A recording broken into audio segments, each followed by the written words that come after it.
Saudi আরব ও সংযুক্ত আরব আমিরাতের মধ্যে চলমান সংকট সমাধানে কি মধ্যস্থতা করছে রাশিয়া?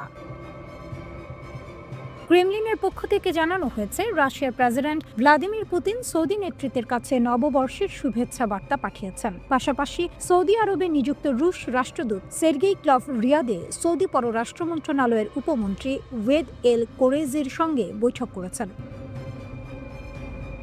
সৌদি সরকারের এক বিবৃতিতে বলা হয়, বৈঠকে দুই পক্ষ দ্বিপক্ষীয় সম্পর্ক পর্যালোচনা করেছে এবং সর্বশেষ আঞ্চলিক ও আন্তর্জাতিক পরিস্থিতি নিয়ে আলোচনা করেছে। একই সঙ্গে এসব সংকট মোকাবিলায় নেওয়া প্রচেষ্টাগুলো আলোচনায় উঠে আসে। এরই মধ্যে সৌদি আরব ইয়েমেনের বন্দর নগরী মুকাল্লায় বিমান হামলা চালিয়েছে। রিয়াদের দাবি, সংযুক্ত আরব আমিরাত থেকে আসা একটি অস্ত্রের চালান সেখানে পৌঁছেছিল, যা একটি বিচ্ছিন্নতাবাদী গোষ্ঠীর জন্য পাঠানো হয়েছিল। হামলার পরের ফুটেজে দেখা যায় বন্দরের উপর ধোঁয়া উঠছে এবং বেশ কয়েকটি ভবন ক্ষতিগ্রস্ত হয়েছে। সৌদি আরব সরাসরি সংযুক্ত আরব আমিরাতকে ইয়েমেনে বিচ্ছিন্নতাবাদীদের সাম্প্রতিক অগ্রগতির জন্য দায়ী করেছে এবং আবু ধাবিকে সতর্ক করে বলেছে তাদের এই কর্মকাণ্ড অত্যন্ত বিপজ্জনক। এছাড়াও নিশ্চিত করা হয়েছে যে সংযুক্ত আরব আমিরাত ফুজাই রাহ বন্দর থেকে দুটি জাহাজ পাঠিয়েছে, যেগুলো অস্ত্র, যুদ্ধযান এবং সামরিক সরঞ্জামে পূর্ণ ছিল। এসব জাহাজ অনুমোদন ছাড়াই আল মুকাল্লা বন্দরে মাল খালাস করে ট্রানজিশনাল কাউন্সিলের বাহিনীকে সরবরাহ করা হয়। মুকাল্লা ইয়েমেনের হাদ্রামাউত গভর্নরেটে অবস্থিত, যা সাম্প্রতিক সময়ে ট্রানজিশনাল কাউন্সিল দখল করেছে। এই বন্দর নগরীটি আদেন থেকে প্রায় 480 কিলোমিটার বা 300 মাইল উত্তর পূর্বে অবস্থিত। 2014 সালে হুথি বিদ্রোহীরা রাজধানী সানা দখল করার পর আদেনে হুথি বিরোধী শক্তির ক্ষমতার কেন্দ্র হয়ে ওঠে। এই পরিস্থিতিতে সৌদি আরবের কঠোর আলটিমেটামের পর ইয়েমেন থেকে ধীরে ধীরে সরে আসছে সংযুক্ত আরব আমিরাত। এই পদক্ষেপ উপসাগরীয় অঞ্চলের দুই গুরুত্বপূর্ণ শক্তির মধ্যে বাড়তে থাকা উত্তেজনার ইঙ্গিত দিচ্ছে। একটি নাটকীয় ঘোষণায় সংযুক্ত আরব আমিরাত জানায়, সৌদি নেতৃত্বাধীন হামলার পর এবং ইয়েমেনের প্রেসিডেন্সিয়াল কাউন্সিলের 24 ঘন্টার মধ্যে দেশ ছাড়ার আহ্বানের পর তারা ইয়েমেন থেকে নিজেদের সেনা প্রত্যাহার করবে। ইউএইর প্রতিরক্ষা মন্ত্রণালয় রাষ্ট্রীয় বার্তা সংস্থা WAM এর মাধ্যমে জানায়, সাম্প্রতিক পরিস্থিতি এবং সন্ত্রাস বিরোধী অভিযানের নিরাপত্তা ও কার্যকারিতার উপর এর সম্ভাব্য প্রভাব বিবেচনা করেই এই সিদ্ধান্ত নেওয়া হয়েছে। তবে সেনা প্রত্যাহারের নির্দিষ্ট সময়সীমা জানানো হয়নি। এর আগে মঙ্গলবার ইয়েমেনের প্রেসিডেন্সিয়াল কাউন্সিল মুকাল্লা বন্দরে সৌদি হামলার পর দেশ জুড়ে জরুরি অবস্থা ঘোষণা করে। রিয়াদের দাবি, ওই হামলা ইউএই থেকে আসা একটি অস্ত্রের চালানকে লক্ষ্য করে করা হয়েছিল, যা ইয়েমেনের বিচ্ছিন্নতাবাদীদের কাছে পৌঁছানোর কথা ছিল। সৌদি সেনাবাহিনী জানায়, ফুজাইরা থেকে আসা ওই চালানটির ট্র্যাকিং ডিভাইস বন্ধ ছিল এবং সেখানে বিপুল পরিমাণ অস্ত্র ও যানবাহন নামানো হয়, যা ইউএই সমর্থিত বিচ্ছিন্নতাবাদী সংগঠন সাউদার্ন ট্রানজিশনাল কাউন্সিলের জন্য ছিল। সংযুক্ত আরব আমিরাত অস্ত্র পাঠানোর অভিযোগ অস্বীকার করেছে, তবে যানবাহন পাঠানোর বিষয়টি স্বীকার করেছে। ইউএই পররাষ্ট্র মন্ত্রণালয় সংযম ও প্রজ্ঞার আহ্বান জানিয়ে ইয়েমেন সংকট উস্কে দেওয়ার অভিযোগ প্রত্যাখ্যান করেছে। একটি যাত্রীবাহী বিমান, সাধারণ মানুষ বসে আছে ভেতরে, কিন্তু লাগেজের ভেতর অস্ত্র, যুদ্ধের রসদ, মিসাইলের যন্ত্রাংশ। এই গল্প সিনেমার নয়, এই গল্প বাস্তব। আর এই বাস্তবতার নাম ইরান। বিশ্বজুড়ে কড়া নিষেধাজ্ঞা, আমেরিকার চাপ, ইসরায়েলের নজরদারি, সবকিছুর মাঝেও ইরান এক ধাপ এগিয়ে। সম্প্রতি একটি গুরুত্বপূর্ণ রিপোর্ট প্রকাশ করেছে institute for national security studies. সেখানে বলা হয়েছে, ইরান সাধারণ যাত্রীবাহী বিমানকে ব্যবহার করছে সামরিক অস্ত্র পরিবহনের কাজে। অভিযুক্ত সংস্থা Islamic Revolutionary Guard Corps IRGC। বিশেষ করে তাদের গোপন শাখা ইউনিট 190। এই ইউনিটের কাজ একটাই, অস্ত্র পৌঁছে দেয়া মিত্রদের কাছে। লেবাননে হিজবুল্লাহ, ইরাকে মিলিশিয়া, সিরিয়ায় আসাদপন্থী বাহিনী, সবাই পাচ্ছে অস্ত্র আকাশপথে নীরবে।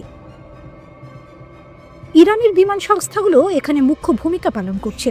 বাইরে থেকে দেখলে সবকিছু স্বাভাবিক, যাত্রী, টিকিট, ফ্লাইট নম্বর, কিন্তু বাস্তবে এই বিমানগুলো পরিণত হয়েছে ভাসমান অস্ত্র গুদামে। এটাই ইরানের কৌশল, আর এই কৌশল ইসরায়েলের জন্য সবচেয়ে বড় উদ্বেগ, কারণ এই অস্ত্রই শেষ পর্যন্ত ইসরায়েলের দিকে তাক করা হয়। কিন্তু প্রশ্ন আসে, আমেরিকার নিষেধাজ্ঞা তাহলে কোথায়? ট্রাম্প প্রশাসন ইরানের বিমান খাতকে সবচেয়ে বেশি টার্গেট করেছিল। বিমান কেনা নিষিদ্ধ, যন্ত্রাংশ বিক্রি নিষিদ্ধ, রক্ষণাবেক্ষণ নিষিদ্ধ, ইন্স্যুরেন্সও নয়, কাগজে কলমে সব বন্ধ। কিন্তু বাস্তবে ইরান তৈরি করেছে এক বিশাল ছায়া নেটওয়ার্ক।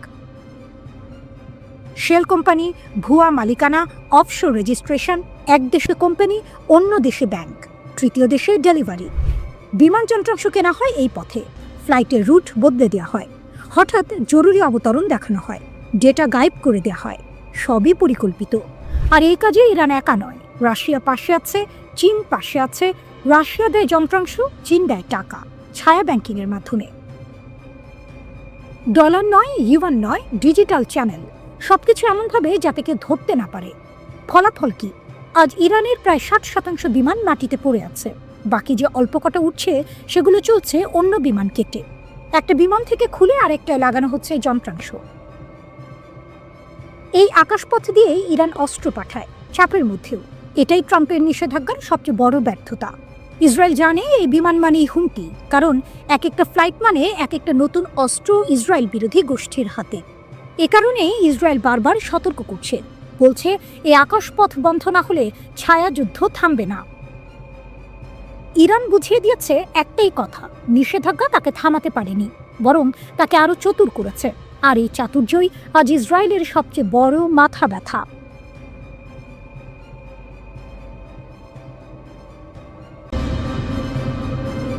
মধ্যপ্রাচ্যে আবার কি নতুন কোনো ঝড় আসছে?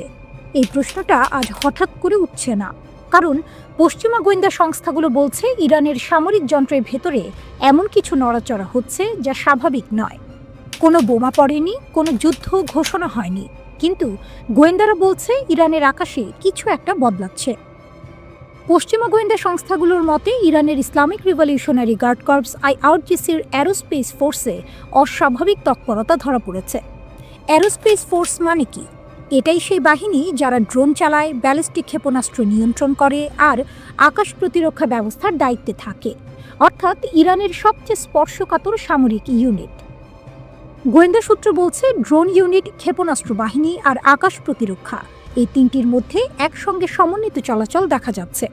সাধারণ সামরিক মহড়ায় এমন নিখুঁত সমন্বয় খুব কম হয়। আর এখানেই প্রশ্ন উঠছে, এটা কি শুধু মহড়া, নাকি এর পেছনে আছে অন্য কোনো প্রস্তুতি?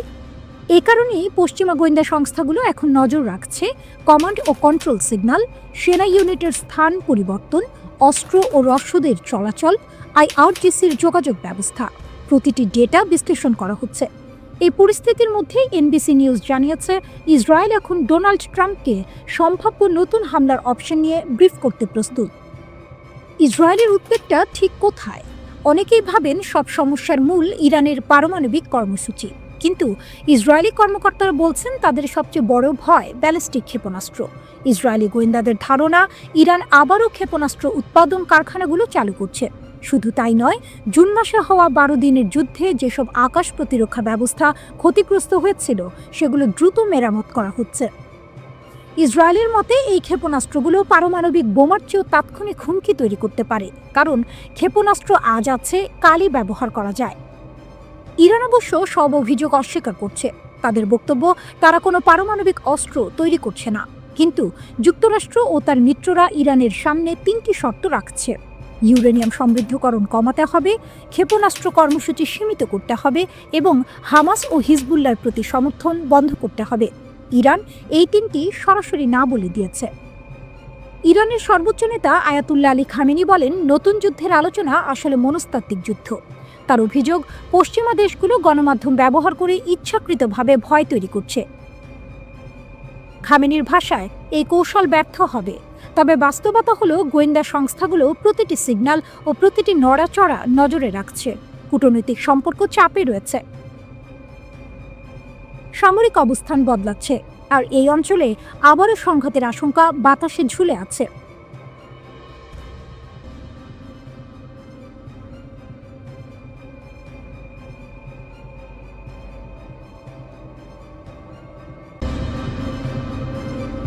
ভেনেজুয়েলা সংকটে ইরানের প্রবেশ, যুক্তরাষ্ট্র কি চায়? ভেনেজুয়েলা নিয়ে যুক্তরাষ্ট্রের সঙ্গে নতুন করে উত্তেজনা বাড়ছে, আর ঠিক এই মুহূর্তেই সেখানে প্রবেশ করল ইরান। ক্যারিবীয় অঞ্চলে যখন সামরিক উত্তাপ বাড়ছে, তখন ইরানের পররাষ্ট্রমন্ত্রী সাইয়েদ আব্বাস আরাকচি ভেনেজুয়েলার পররাষ্ট্রমন্ত্রী ইভান গিল পেন্টোর সঙ্গে ফোনে কথা বলেন। এই কথোপকথনে দুই দেশ দ্বিপাক্ষিক সম্পর্ক এবং ক্যারিবীয় অঞ্চলের সাম্প্রতিক পরিস্থিতি নিয়ে আলোচনা করে। ইরানের পররাষ্ট্র মন্ত্রণালয় জানায়, এই ফোনালাপে আরাকচি নিকোলাস মাদুরোর নেতৃত্বাধীন ভেনেজুয়েলা সরকারের প্রতি ইরানের সংহতি ও সমর্থন প্রকাশ করেছেন। তিনি বলেন, যেসব কাজ আন্তর্জাতিক আইন লঙ্ঘন করে এবং একতরফাভাবে চাপ সৃষ্টি করে, সেগুলোর বিরুদ্ধে দাঁড়ানো আন্তর্জাতিক সম্প্রদায়ের দায়িত্ব। এই ফোনালাপ কেন গুরুত্বপূর্ণ? কারণ এই যোগাযোগ হয়েছে এমন এক সময়ে যখন যুক্তরাষ্ট্র ও ভেনেজুয়েলার মধ্যে শত্রুতা দ্রুত বাড়ছে। 20 ডিসেম্বর যুক্তরাষ্ট্রের সামরিক বাহিনী ভেনেজুয়েলার উপকূলের কাছে একটি তেলবাহী জাহাজ আটকায়। এটাই 2 সপ্তাহের মধ্যে দ্বিতীয়বার। যুক্তরাষ্ট্রের হোমল্যান্ড সিকিউরিটি সেক্রেটারি ক্রিস্টি নোম বলেন, ডিফেন্স ডিপার্টমেন্টের সহায়তায় মার্কিন কোস্ট গার্ড এই ট্যাঙ্কারটি আটক করেছে, যেটি সর্বশেষ ভেনেজুয়েলায় নোঙর করেছিল। এর আগে প্রথম জাহাজ আটকানোর পরই ডোনাল্ড ট্রাম্প ঘোষণা করেছিলেন ভেনেজুয়েলার বিরুদ্ধে নৌ অবরোধ দেওয়া হবে। প্রশ্ন উঠছে, যুক্তরাষ্ট্র আসলে কি চায়? এই প্রশ্নটাই সরাসরি করা হয় যুক্তরাষ্ট্রের পররাষ্ট্রমন্ত্রী মার্কো রুবিওকে। প্রশ্ন ছিল, যুক্তরাষ্ট্র কি নিকোলাস মাদুরোকে ক্ষমতা থেকে সরাতে চায়? 2026 সালে কি কোনো রেজিম চেঞ্জ আসছে? মার্কো রুবিওর জবাব ছিল পরিষ্কার এবং কৌশলী। তিনি বলেন, যুক্তরাষ্ট্রের লক্ষ্য হলেও আঞ্চলিক স্থিতিশীলতা, নিরাপত্তা এবং মার্কিন জাতীয় স্বার্থ। রুবিওর মতে, ভেনেজুয়েলায় একটি অবৈধ সরকার রয়েছে যারা ইরানের সঙ্গে কাজ করে, হিজবুল্লাহর সঙ্গে কাজ করে এবং মাদক চোরাচালান ও নার্কো টেরোরিস্ট গোষ্ঠীগুলোর সঙ্গে সহযোগিতা করে। তিনি দাবি করেন, ইএলএন ও ফার্ক বিদ্রোহীরা ভেনেজুয়েলার ভেতরে খোলাখুলি ঘাঁটি চালায় এবং কিছু এলাকা নিয়ন্ত্রণ করে। রুবিও বলেন, এটাই যুক্তরাষ্ট্রের জাতীয় নিরাপত্তার বিষয়। তাহলে কি স্থল হামলা আসছে? এই প্রশ্ন করা হয় রুবিওকে। কংগ্রেসের অনুমতি ছাড়াই ভেনেজুয়েলায় স্থল হামলা চালানো হবে কিনা? রুবিও বলেন, তিনি ভবিষ্যৎ নিয়ে অনুমান করতে চান না। তবে তিনি মনে করিয়ে দেন, যুক্তরাষ্ট্রের কোনো প্রশাসনই ওয়ার পাওয়ার্স অ্যাক্টকে পুরোপুরি সাংবিধানিক বলে মেনে নেয়নি। তবুও তিনি স্বীকার করেন, মার্কিন সামরিক পদক্ষেপ সবচেয়ে শক্তিশালী হয় যখন কংগ্রেসের সমর্থন থাকে। ভেনেজুয়েলার প্রতিক্রিয়া কি? ভেনেজুয়েলার প্রেসিডেন্ট নিকোলাস মাদুরো এই অবস্থানকে সরাসরি আগ্রাসন বলে আখ্যা দেন। তিনি বলেন, ভেনেজুয়েলা তার নিজের ভূমিতে দাঁড়িয়ে আছে এবং দেশের ভবিষ্যৎ রক্ষার অধিকার তাদের আছে। মাদুরোর ভাষায়, ভেনেজুয়েলা যুদ্ধ চায় না। জাতিসংঘের মহাসচিবের সঙ্গে কথা বলে তিনি যুক্তরাষ্ট্রের হুমকি ও আগ্রাসনের বিষয়টি তুলে ধরেছেন। মাদুরোর অভিযোগ, যুক্তরাষ্ট্র বলছে ভেনেজুয়েলার তেল তাদের, খনিজ তাদের, এমনকি ভেনেজুয়েলার ভূমিও তাদের। প্রশ্ন থেকে যায়, ইরান কি শুধু কূটনৈতিক সমর্থন দিচ্ছে, নাকি ভেনেজুয়েলা হয়ে যুক্তরাষ্ট্রের বিরুদ্ধে একটি নতুন ভূ রাজনৈতিক ফ্রন্ট খুলছে? ইরান কি সত্যি শুধু একটি সামরিক মহড়া চালাচ্ছে? বড় কোনো হামলার পরিকল্পনা রয়েছে খামেনির দেশে? এই প্রশ্নটাই এখন ঘুরছে মধ্যপ্রাচ্যের নিরাপত্তা বিশ্লেষকদের মাথায়। কারণ ইসরায়েল যুক্তরাষ্ট্রকে সতর্ক করে বলেছে, ইরানের সাম্প্রতিক ক্ষেপণাস্ত্র মহড়াটি হতে পারে একটি আসন্ন হামলার আড়াল। ইসরায়েলি ও মার্কিন সূত্রের বরাতে জানা গেছে, ইসরায়েল ট্রাম্প প্রশাসনকে জানায়, ইরানের ইসলামিক রিভলিউশনারি গার্ড কর্পস বা IRGCর এই মিসাইল মহড়া ইসরায়েলের ওপর সম্ভাব্য হামলার প্রস্তুতি হতে পারে। কেন এই সতর্কতা গুরুত্বপূর্ণ? ইসরায়েলি সূত্রগুলো বলছে, বর্তমানে যে গোয়েন্দা তথ্য পাওয়া যাচ্ছে তাতে শুধু ইরানের ভেতরে সামরিক বাহিনী নড়াচড়া দেখা যাচ্ছে, কিন্তু সমস্যাটা অন্য জায়গায়। 2023 সালের 7 অক্টোবর হামাসের আকস্মিক হামলার পর ইসরায়েলের ঝুঁকি নেওয়ার মানসিকতা অনেক কমে গেছে। আগে যেখানে কিছুটা সন্দেহ উপেক্ষা করা যেত, এখন সেখানে একটুও ঝুঁকি নিতে রাজি নয় ইসরায়েলি সেনাবাহিনী। আগেও এমন সন্দেহ হয়েছিল? হ্যাঁ, একজন সূত্র জানায়, 6 সপ্তাহ আগেও ইসরায়েলি গোয়েন্দারা ইরানের ক্ষেপণাস্ত্র চলাচল নিয়ে একই ধরনের উদ্বেগ জানিয়েছিল, কিন্তু তখন কিছুই ঘটেনি। তবুও এবার পরিস্থিতি আলাদা। একজন ইসরায়েলি সূত্র স্পষ্ট করে বলেন, ইরানের হামলার সম্ভাবনা 50% কম, কিন্তু কেউই এটা বলার সাহস করছে না যে এটা শুধু মহড়া। যুক্তরাষ্ট্র কি বলছে? এখানে বিষয়টি আরো জটিল। একজন মার্কিন সূত্র এক্সিওসকে জানায়, এই মুহূর্তে যুক্তরাষ্ট্রের গোয়েন্দাদের কাছে ইরানের তাৎক্ষণিক হামলার কোনো স্পষ্ট প্রমাণ নেই, অর্থাৎ ইসরায়েল সন্দিহান। কিন্তু যুক্তরাষ্ট্র এখনো নিশ্চিত নয় পর্দার আড়ালে কি চলছে। ইসরায়েলের সামরিক বাহিনীর প্রধান লেফটেন্যান্ট জেনারেল ইয়াল জামির মার্কিন সেন্ট্রাল কমান্ডের প্রধান অ্যাডমিরাল ব্র্যাক কুপারকে ফোন করেন। জামির তাকে বলেন, IRGC কয়েকদিন আগে যে ক্ষেপণাস্ত্র মহড়া শুরু করেছে তা নিয়ে ইসরায়েল গভীরভাবে উদ্বিগ্ন। তিনি বলেন, ইরানের সাম্প্রতিক ক্ষেপণাস্ত্র চলাচল এবং অন্যান্য সামরিক প্রস্তুতি একটি আকস্মিক হামলার আড়ালও হতে পারে। এই কারণেই জামির যুক্তরাষ্ট্র ও ইসরায়েলের বাহিনীর মধ্যে ঘনিষ্ঠ প্রতিরক্ষা সমন্বয়ের আহ্বান জানান। এরপর অ্যাডমিরাল কুপার তেল আবিবে যান এবং ইসরায়েলি প্রতিরক্ষা বাহিনীর শীর্ষ কর্মকর্তাদের সঙ্গে বৈঠক করেন। সবচেয়ে বড় ঝুঁকি কোথায়? সূত্রগুলো বলছে সবচেয়ে বড় বিপদ হলো একটি ভুল হিসাব। ইসরায়েল ভাবতে পারে ইরান হামলা করতে যাচ্ছে, আর ইরান ভাবতে পারে ইসরায়েল আগে আঘাত হানবে। এই ভুল বোঝাবুঝি থেকেই ইসরায়েল ইরান যুদ্ধ শুরু হয়ে যেতে পারে।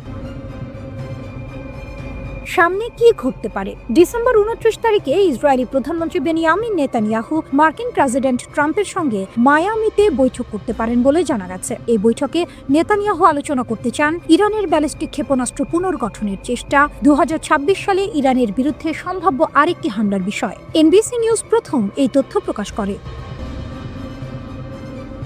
ইরানের ক্ষেপণাস্ত্র শক্তি এখন কোথায়? ইসরায়েলি গোয়েন্দা সূত্র জানায়, জুনে হওয়া 12 দিনের যুদ্ধের শেষে ইরানের হাতে ছিল প্রায় 1500টি ক্ষেপণাস্ত্র। যুদ্ধের আগে এই সংখ্যা ছিল প্রায় 3000। লঞ্চারের ক্ষেত্রেও একই অবস্থা, 400 থেকে নেমে এসেছে প্রায় 200-তে। ইসরায়েলি সামরিক গোয়েন্দা ও মোসাদ মনে করে আগামী 2-3 মাসে এটা বড় সামরিক পদক্ষেপ নেওয়ার মতো জরুরি নয়, তবে বছরের শেষ দিকে পরিস্থিতি বদলাতে পারে।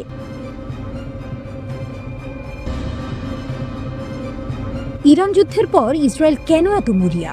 ট্রাম্প নেতানিয়াহু বৈঠকের নেপথ্যের আসল গল্প। আজ আমরা এমন একটি বিষয় নিয়ে কথা বলবো যেটা শুধু কূটনীতির খবর নয়, বরং ইসরায়েল ইরান সংঘাতের ভেতরের ভয় আর বাস্তবতার ছবি। খেয়াল করে দেখুন, যুদ্ধ শেষ হয়েছে জুনে, কিন্তু আতঙ্ক শেষ হয়নি, বরং এখন ইসরায়েল আগের চেয়েও বেশি মরিয়া। কেন? ট্রাম্পের কাছে কেন যাচ্ছেন নেতানিয়াহু? মার্কিন ও ইসরায়েলি গণমাধ্যমের তথ্য অনুযায়ী এই মাসের শেষ দিকে ডোনাল্ড ট্রাম্প ফ্লোরিডার মার-আ-লাগোতে ইসরায়েলি প্রধানমন্ত্রী নেতানিয়াহুকে আতিথ্য দেবেন। এই বৈঠকের মূল আলোচ্য বিষয় ইরান, বিশেষ করে ইরানের ক্ষেপণাস্ত্র কর্মসূচি, ইরানের পারমাণবিক অবকাঠামো আর ভবিষ্যৎ হামলার সম্ভাব্য পরিকল্পনা। NBC নিউজ জানাচ্ছে, নেতানিয়াহু ট্রাম্পের সামনে একাধিক যুদ্ধের অপশন তুলে ধরতে পারেন, যেমন ইসরায়েল একা হামলা চালাবে, যুক্তরাষ্ট্র সীমিত সহায়তা দেবে, যৌথ মার্কিন ইসরায়েল অভিযান, পুরোপুরি যুক্তরাষ্ট্রের নেতৃত্বে হামলা। এই পরিকল্পনাগুলো যে কাগজে কলমে সীমাবদ্ধ নয় তার প্রমাণ ট্রাম্পের ঘনিষ্ঠ 4 জন সাবেক শীর্ষ কর্মকর্তা আগেই বিষয়টি নিয়ে ব্রিফড হয়েছেন। মানে প্রস্তুতি অনেক দূরে গিয়েছে। জুনের 12 দিনের যুদ্ধ ইসরায়েলের জন্য সহজ ছিল না। ইসরায়েল ও যুক্তরাষ্ট্র ইরানের ভেতরে একাধিক গুরুত্বপূর্ণ স্থাপনায় হামলা চালায়। নাতানজ সহ পারমাণবিক অবকাঠামো ছিল লক্ষ্যবস্তু, কিন্তু ইরানও চুপ থাকেনি। ইরান শত শত ballistic missile, cruise missile, drone একসাথে ছুড়েছে। এই আঘাতে ইসরায়েল ও যুক্তরাষ্ট্রের এয়ার ডিফেন্স সিস্টেম মারাত্মক চাপে পড়ে। ইসরায়েলি কর্মকর্তারাই এখন স্বীকার করছেন সব মিসাইল থামানো যায়নি। এই স্বীকারোক্তি ইসরায়েলের সবচেয়ে বড় ভয়। ইরান কেন ইসরায়েলের দুঃস্বপ্ন? ইসরায়েল এখন বলছে ইরান দ্রুত নিজের শক্তি পুনর্গঠন করছে। স্যাটেলাইট ছবিতে দেখা যাচ্ছে ক্ষতিগ্রস্ত পারমাণবিক স্থাপনায় আবার কাজ শুরু হয়েছে। নাতানজে ক্ষতিগ্রস্ত ভবনের ওপর নতুন কাঠামো বসানো হয়েছে। ইউরেনিয়াম সমৃদ্ধকরণের অবকাঠামো ধীরে ধীরে ফিরছে। কিন্তু সবচেয়ে বড় বিষয় ইরানের ব্যালিস্টিক মিসাইল উৎপাদন। ইসরায়েলের ভয় এখানেই। একজন সাবেক ইসরায়েলি শীর্ষ কর্মকর্তা স্বীকার করেছেন, আমরা আকাশে আধিপত্য পেতে পারি, কিন্তু মিসাইলের হুমকি খুবই বাস্তব। আগেরবার আমরা সব থামাতে পারিনি। এই কথাটাই পুরো ছবিটা পরিষ্কার করে দেয়, কারণ বাস্তবতা খুব সোজা। নিষেধাজ্ঞা, হামলা, চাপ সবকিছুর পরেও ইরান ভেঙে পড়েনি, বরং নিজের ক্ষতি দ্রুত বিশ্লেষণ করেছে, প্রতিরক্ষা জোরদার করেছে, মিসাইল উৎপাদন বাড়িয়েছে এবং সবচেয়ে গুরুত্বপূর্ণ প্রতিরক্ষা ভাঙার কৌশল দেখিয়েছে। ইরান দেখিয়েছে শুধু উন্নত প্রযুক্তি নয়, সংখ্যা ও শক্তি। এটাই ইসরায়েলের সবচেয়ে বড় দুশ্চিন্তা। তাহলে সামনে কি? নেতানিয়াহু ট্রাম্পের কাছে যাবেন, হুমকি তুলে ধরবেন, নতুন হামলার যুক্তি দেবেন, কিন্তু পরিস্থিতি জটিল। গাজার যুদ্ধবিরতি ভঙ্গের অভিযোগ, আন্তর্জাতিক চাপ, আরেকটি বড় যুদ্ধ মানে আরও অস্থিরতা। সব মিলিয়ে ট্রাম্পের সিদ্ধান্ত সহজ হবে না।